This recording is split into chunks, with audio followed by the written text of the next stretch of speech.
semuanya, bertemu lagi dengan saya Kristi dengan tema kali ini mengatasi parental burnout.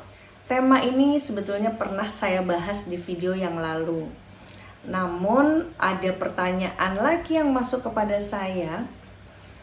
Kalau misalnya saya sudah atau sedang mengalami burnout sebagai orang tua, lelah emosi, apa sih yang harus saya lakukan? Nah, kali ini saya akan membahas apa sih yang perlu dilakukan ketika sebagai orang tua merasakan burnout atau kelelahan emosi. Nah, kemarin ada yang mengatakan kepada saya, orang tua yang mengatakan pada saya kayaknya kalau udah lelah emosi, sudah burnout, kayaknya saya nggak bisa mikir deh. Terus saya harus ngapain sih? Saya harus melakukan apa? Kayaknya kalau disuruh menetapkan tujuan lagi, aduh saya udah nggak mampu. Kayaknya kalau disuruh yang susah-susah nyadarin lagi segala macam, aduh kayaknya saya nggak mampu deh. Terus yang simple apa sih yang simple? Oke, di bahasan kali ini saya akan memberikan tips yang mungkin mudah dipahami oleh keluarga di Indonesia, tips praktis yang nanti bisa dilakukan satu persatu. Bagaimana cara mengatasi burnout? Kalau saya sudah burnout, apa yang perlu saya lakukan? Nah, kalau orang tua sudah mengalami yang namanya lelah emosi, rasanya capek sekali, rasanya bebannya berat, yang perlu dilakukan adalah sudah melakukan jeda, menarik diri, masuk ke dalam diri. Mungkin bisa diam, menarik dan menghembuskan nafas, dan kemudian bisa melakukan yang namanya relaksasi. Relaksasi itu maksudnya adalah kita masuk dalam kondisi atau state relax. Ya kalau misalnya kita tidur tuh gimana sih, kan kita relax ya, berbaring itu kan kita relax.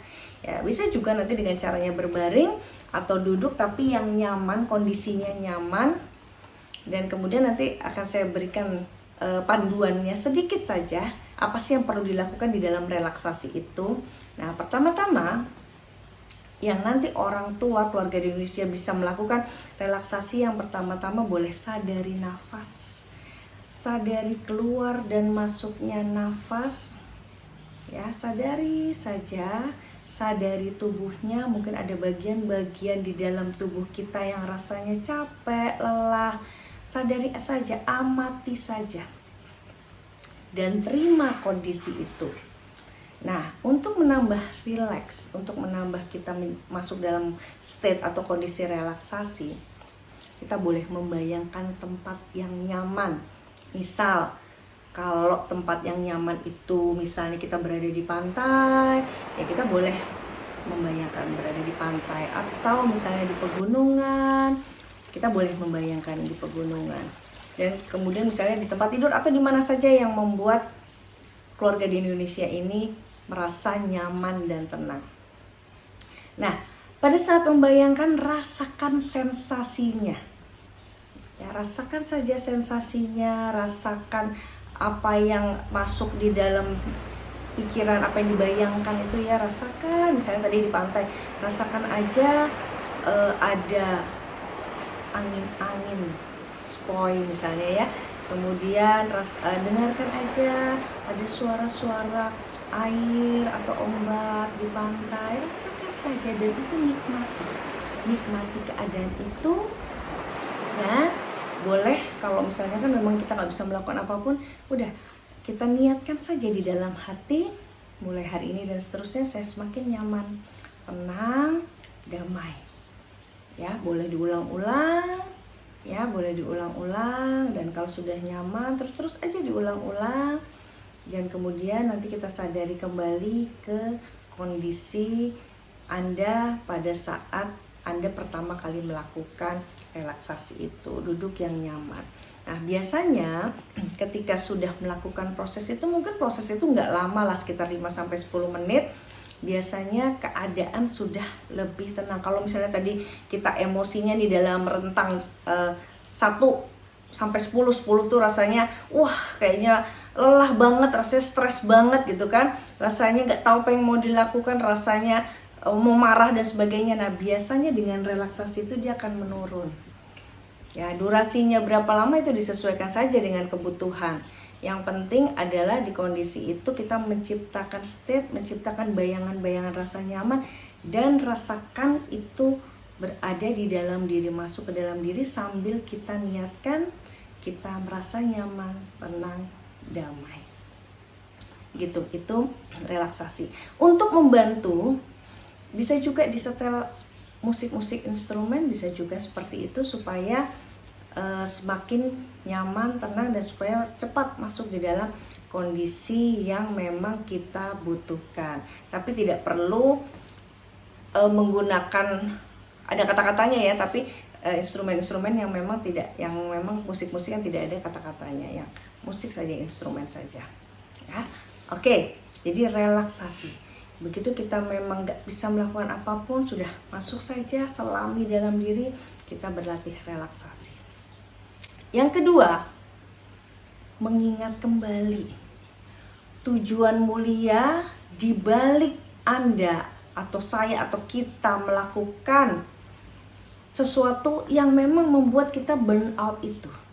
Pada saat kita merasa lelah, pastikan sebelumnya ada tujuan mulia gitu kan, ada tujuan mulia di balik saya melakukan itu.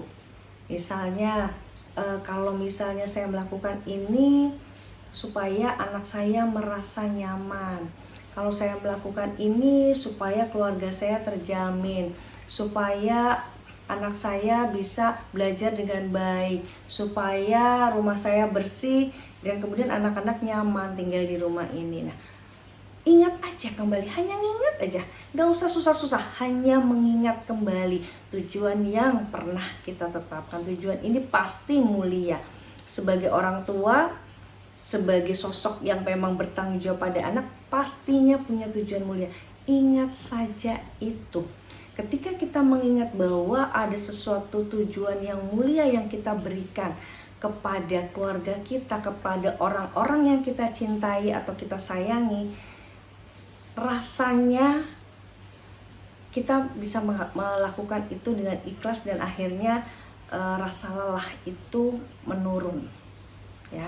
Mungkin gak hilang 100% saat itu, tapi setidaknya itu bisa menurunkan rasa gak nyaman, menurunkan ketegangan yang kita rasakan, dan menurunkan beban emosi yang pada saat itu kita rasakan ya, dan akhirnya kita bisa merasakan apa yang kita lakukan ini sebetulnya tidak sia-sia, karena ada satu tujuan mulia, yaitu pada pencapaian kebahagiaan dan kenyamanan keluarga kita, terutama juga anak-anak kita. Dan tahu kalau anak-anak kita nyaman, bahagia, pasti kedepannya akhirnya dia bisa mencapai sesuatu yang memang juga mereka harapkan dan kita harapkan juga ya. Kemudian tips selanjutnya, pada saat kita sedang burn out, kita lelah, sudah syukuri saja hal yang kita alami. Cari hal-hal yang kita syukuri.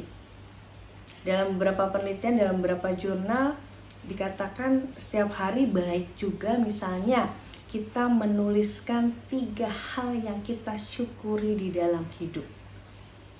Misal, kita syukuri kita bisa hidup dengan layak, kita memiliki anak-anak yang baik. Berapa banyak keluarga-keluarga yang memang menginginkan anak tapi nggak punya anak. Nah, di sini kita sudah punya anak, sudah diberikan karunia, diberikan anugerah, kita syukuri.